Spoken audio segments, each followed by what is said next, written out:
Welcome to Mid-Century Movie Vault. Enjoy the show.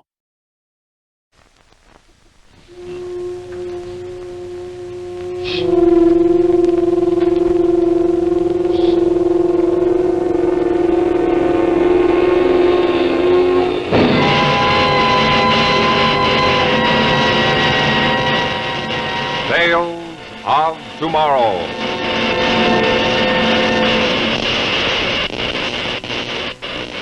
Presented by Chrysler Watch Bands. Can Pearl Harbor happen again? Tonight, we present Sneak Attack, starring Zachary Scott. The year, 1960. The place, a hospital room somewhere on foreign soil.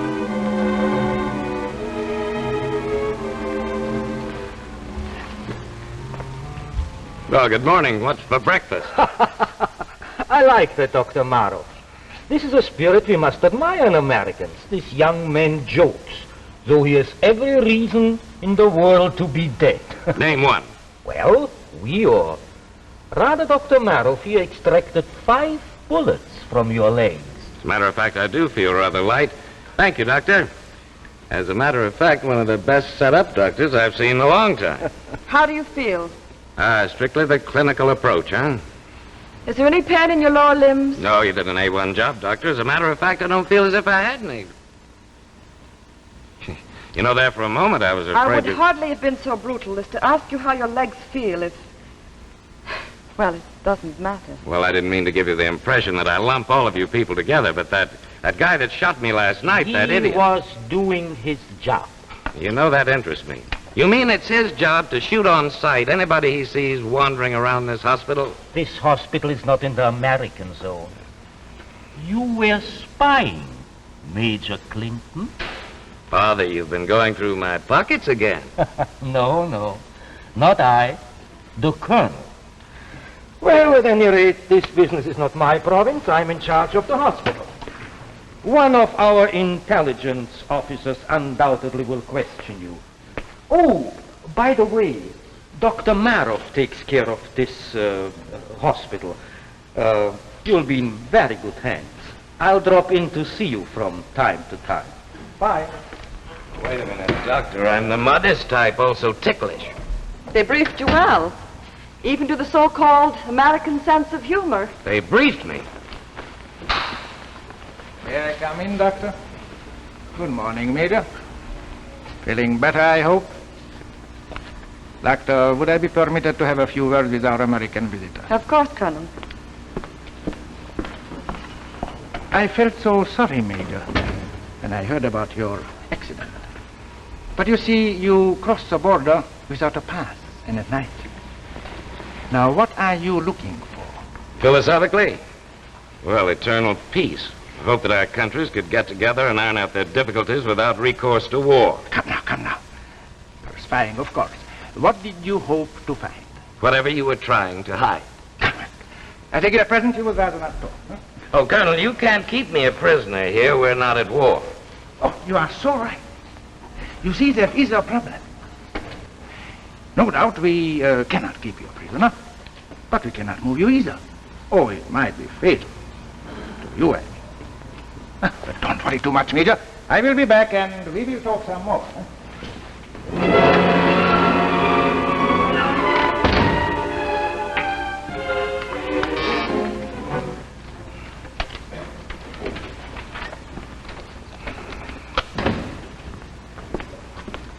Yes? I'm lonely. I'm bored. I mean, my legs hurt something terrible. Tell me, where did you learn to speak such perfect English? Well, I was born in Boston. I went to Harvard. I'm not bragging, Stop but it. Don't take me for a fool, Major, or whatever your rank is in our army. Tell me, why did our intelligence send you here? You're intelligent? Which one of us is suspect? Me? Dr. Kamrass, the Colonel? Are you kidding? So that's where all this double talk is coming from. You think I'm one of your own intelligence officers? My friend, if you were not one of us, you would now be dead.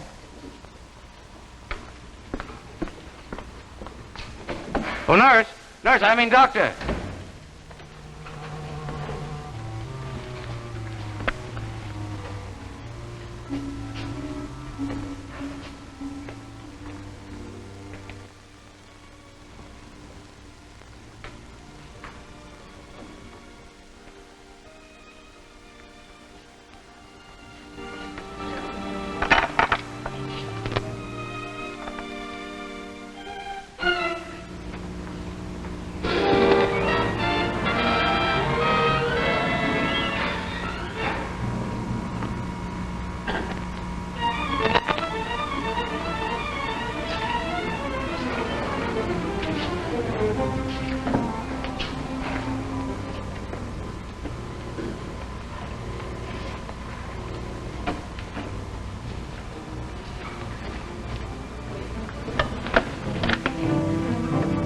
please, that hurts. Kind of late for a bed check, isn't it, Doctor? I'm not a very good artist. What did you hope to find? Please, the light. I'm not supposed to be here. Well? I'm sorry. I thought I might find on that paper something. I don't know, but something that might tell me who you are. Really are. You mean you still think I'm one of your own intelligence agents? Well, I thought there was something funny. A short-range machine gun blast and only 2 superficial leg wounds. Perhaps you're just lucky. 2? I thought you said You can walk. You can walk right now. Walk right out of here. Why did you tell them I was badly hurt? I thought it might be better if they didn't know you could walk. Don't expect a fast answer to that one. I happen to be on your side. It's that simple. Oh, now, wait a minute. Let's backtrack a little. First, you tell me you think I'm one of your own agents. Now, why would your government take one of its own men, shoot him, and plant him here in this hospital? This is not ordinary hospital. That doesn't answer my question. Our government is working on a secret project a short distance from this room.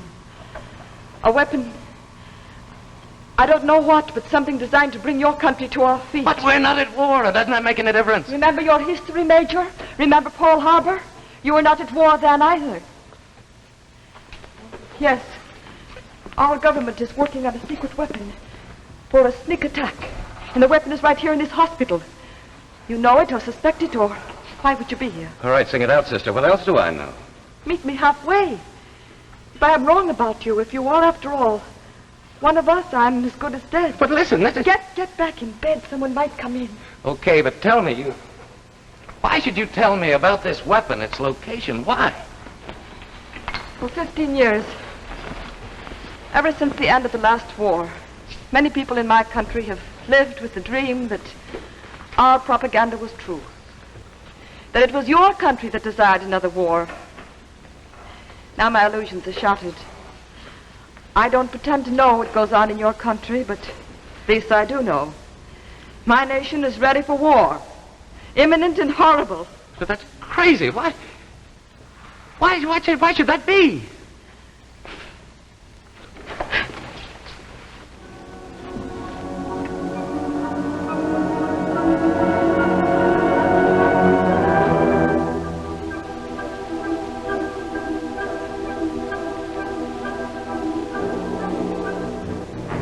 In another corner of the world, our corner, in American cities like New York, Boston, Chicago, Denver, Los Angeles, the skies were suddenly darkened by dozens of planes bearing American markings, and yet alien, ominous, sweeping like giant birds to land on and dominate airfields in every major American city. Planes without pilots, silent, sealed planes guided by robots. From? Yes, that was the question. Guided by a robot from where? And for what terrible purpose?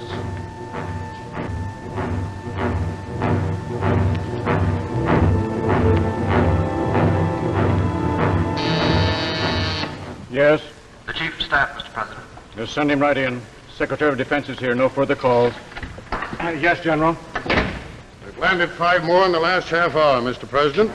That means that 25 robot-guided sealed airplanes are now sitting in major American cities. They're not our planes. We have no idea what's inside those ships, no idea who sent them. Or have we? I prefer not to think that. Not now. Not when their ambassador left my chamber not over an hour ago. And talked of peace, no doubt. Settling our problems around the conference table. Yes, as a matter of fact, you did. General, would you outline your plans? We're taking the only step possible at this point.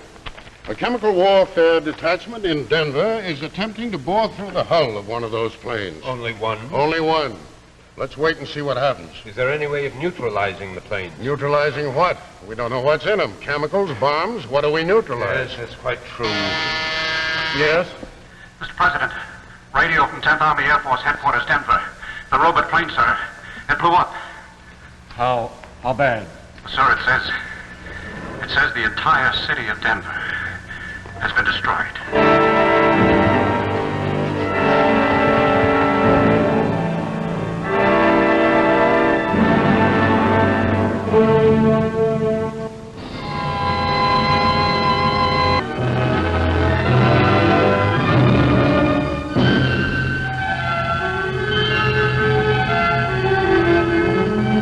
Cabinet and Congress are still in session.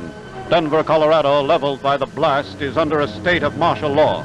The city is a wasteland. 46,000 deaths, hundreds of thousands of injured. The homeless are uncountable. It has been concluded that it was the attempt to drill inside the plane's fuselage which set off the explosion. Meanwhile, the deadly planes sit on airfields in 25 of our major American cities. Sit there ominously, waiting, watching, untouchable, until the inevitable question is answered. Who sent them and why? Well, I thought I heard voices. I thought I should check. I'm sorry, Dr. Kamrass. As you did, I was passing by and I thought I would look in on the Major. Yes, quite all right, I understand. I won't insult your intelligence, Doctor. I don't know. There is no excuse for this kind of conduct. I suppose you will find it necessary to report to me. If you were thinking I would report to the Colonel, put that from your mind. I find no sinister political implications in a kiss. I would, however, keep my door open. And perhaps, Doctor, not overstay your visit. The Colonel is hardly so broad-minded. Was he bluffing? I don't think so. He's a man of science. Politics are not in his world. You mean he doesn't even know what's going on here? He knows the Army has taken over the hospital and is working on some kind of secret project, but he hasn't the vaguest idea or interest in what it is, so long as they don't interfere with his work. You know, that kiss was smart thinking, quick timing. Thank you. Now let's forget it. You're welcome, but I won't promise to forget it. I take it you trust me now, Major. I think I do. Good. I'm having lunch with the Colonel and one of his aides. I should know more tomorrow. Good night. Good night.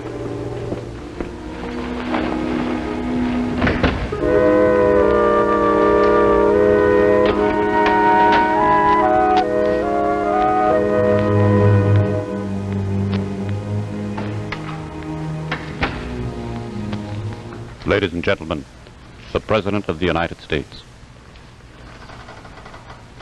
Fellow citizens, 19 years after Pearl Harbor, we are again faced with a treacherous attack. 5 hours ago, Ambassador Chernoff handed me a note canceling our peace talks. The planes that sit idly in our airports are still another sneak attack. In this most critical moment of our nation's history. Major, please. What? Please be quiet. We have struck. Listen to me. This is a trick. It's all over the shortwave radio. The secret is out. We're too late. I didn't find out in time. Our warnings could do no good. Our planes had landed. Planes? So that was it. Sealed bomber planes. How did you know? On the shortwave they said something like You that. asked me why I'd been snooping around. I knew that your country was working on a super heterodyne bomb. That bomb was supposed to have a central explosive unit. That means they could place those bombs anywhere in the world and explode them simultaneously from within your country. You mean it's here? It is right here, then. How much time have we got? Your country was given 4 hours to surrender or be blown apart. 4 hours? 4 hours from when? We have exactly 1 hour left. My shoes. Help me find my shoes. They were impounded with the rest of your clothes. But where? I don't remember. Let me think. The Colonel, one of his aides took them, perhaps in the Colonel's office. Listen to me. Get my right shoe. Get it, even if the Colonel himself is wearing it. But get it. Yes, I will try. You try hard. Yes, I will.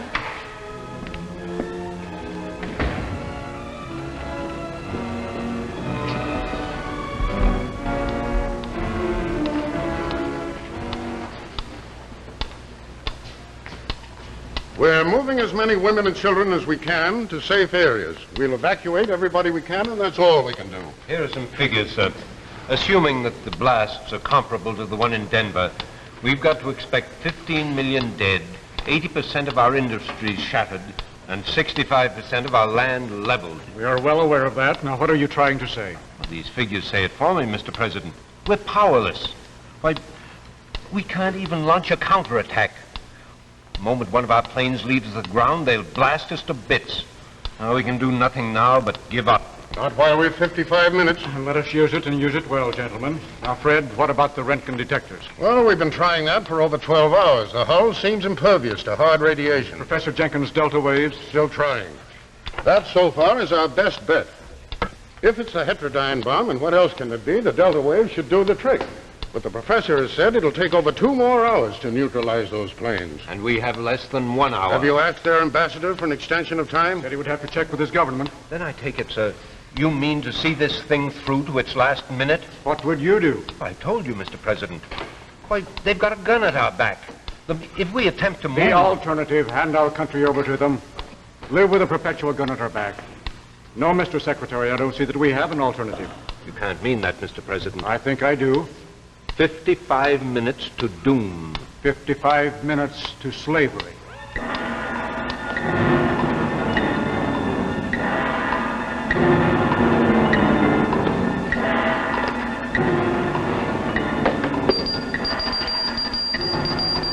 Here, you may need this. What is that? Nitroglycerin. We keep a supply on hand for our coronary patients. Be careful with the pivot over there. Now, watch the door.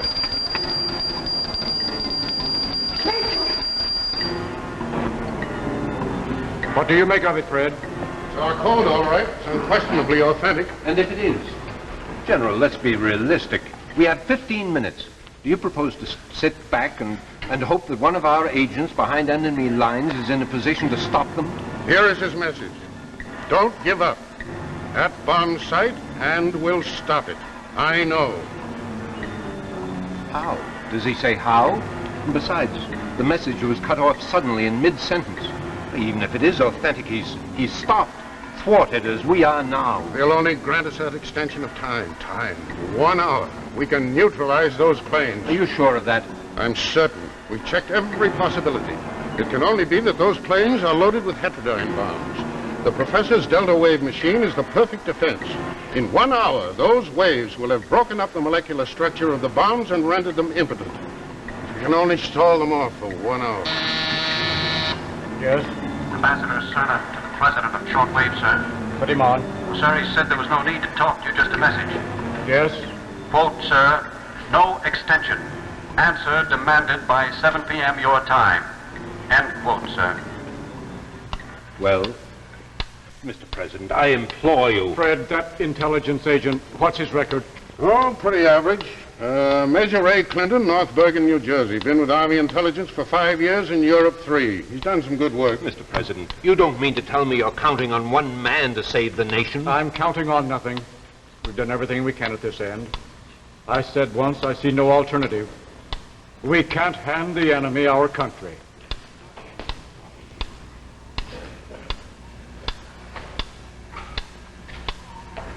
You are indeed a charming-looking couple, aren't you? Major, will you toss me that radio? Well, I take it you know by now, in a matter of 5 minutes, your country will be annexed to ours. I doubt that. Or be blown up. Well, that room isn't very well guarded, is it, Colonel? How clever. So you found out about it, huh? Well, no matter. Doctor, would you stand there where I can see you? I like to look at your face. It is such a nice face. Oh, come on, relax, Colonel. Now, if my country's going to give up, we're going to be teammates. You might as well sit down, relax. We'll have a little chat, get acquainted. Who pulls the switch? Switch! You seem to know quite a bit about our weapons. Or are you guessing? I know. It's my job. It's what brought me here. Tell me, Major. Well, it's no point in secrecy now. In 4 minutes, it's all over, one way or the other. Tell me, Major, how did you get to this place?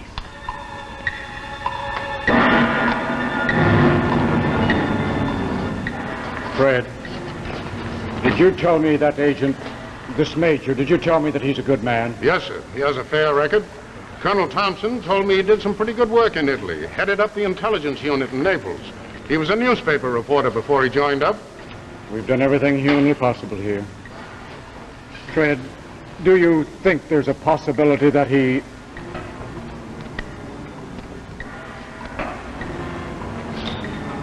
Does that clock make you anxious? We can easily help on that. Your leg, that must have hurt. Never mind, didn't do him any good. Get that fire, come with me. You stay here. No, we can help. All right. Either way, we're dead. Yes, either way. Here, take this. I've got to get in that room.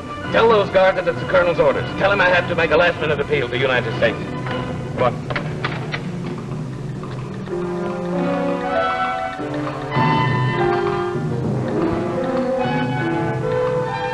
They want this man inside. He has been broadcast. Colonel Kickhart's orders.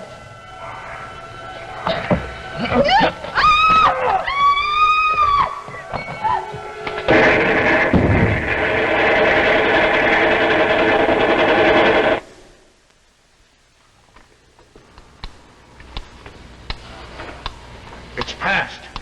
Past! That's Major Clinton. I wonder... We've time now. Yes. Yes, we've time now. Time to answer still another sneak attack. 1941, 1960. When does it end? When will they realize that we've tasted liberty and prefer death to life on our knees? When will they realize that we want only peace and freedom?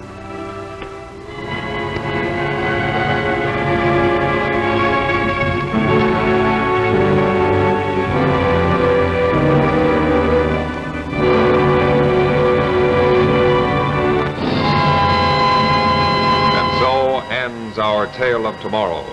2 weeks from tonight, look for The Invader, starring Eva Gabor and William Ives.